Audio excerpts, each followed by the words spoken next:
Jusqu'à ce qu'elle voie sa fille manger habituellement dans une gamelle pour chien, la femme a réalisé qu'elle n'était qu'un outil pour sa famille. Choquée, la femme a demandé à sa fille pourquoi elle utilisait une gamelle pour chien. La fille a répondu que c'était le bol que sa tante lui donnait tous les jours. En entendant cela, la femme a eu le cœur serré, réalisant combien sa fille avait souffert toutes ces années. Voyant l'expression effrayée de sa fille, la belle-sœur s'est empressée de l'avertir de ne pas dire de bêtises. La femme était furieuse. Elle a dit à sa belle-sœur que si elle voulait la maison du quartier scolaire, elle devait d'abord lécher la nourriture dans la gamelle du chien.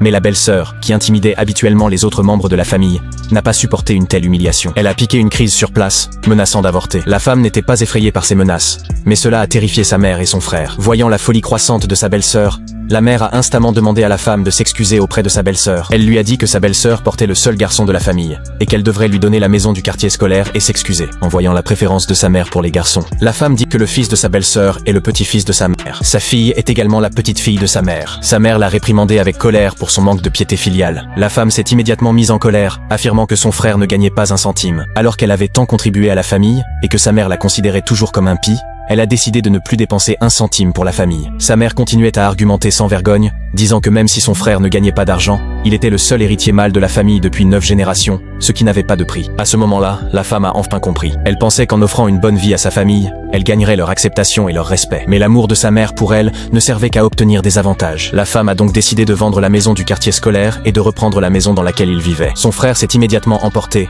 la maudissant d'être aussi insensible. C'est alors que son père est revenu de sa promenade avec son oiseau. Après avoir compris la situation, il a promis à sa fille que quiconque oserait maltraiter sa petite fille serait expulsé de la famille. La femme a laissé tomber l'affaire par égard pour son père, pensant que le problème était enfin réglé. Mais un jour, en passant devant la chambre de sa belle-sœur, elle a vu quelque chose de choquant.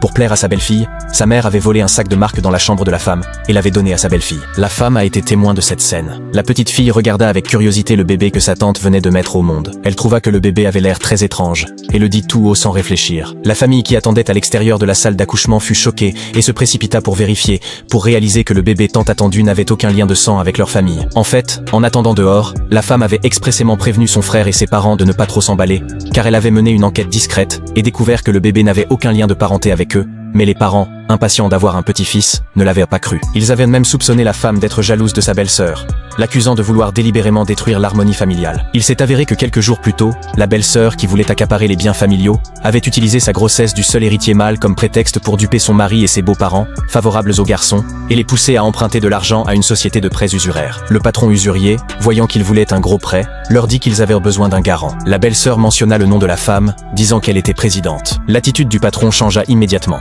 devenant très accueillante.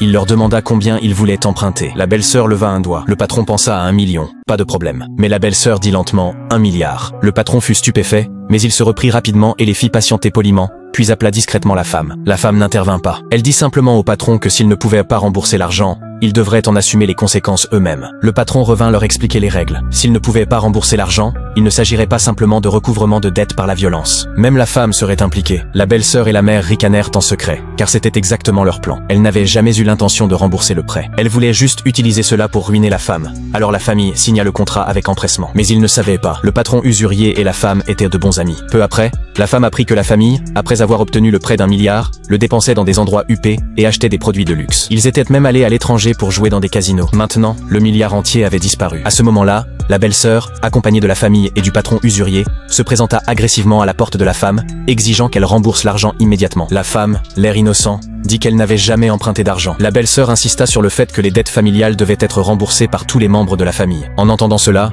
la femme fut furieuse et décida de donner une leçon à cette famille parasite.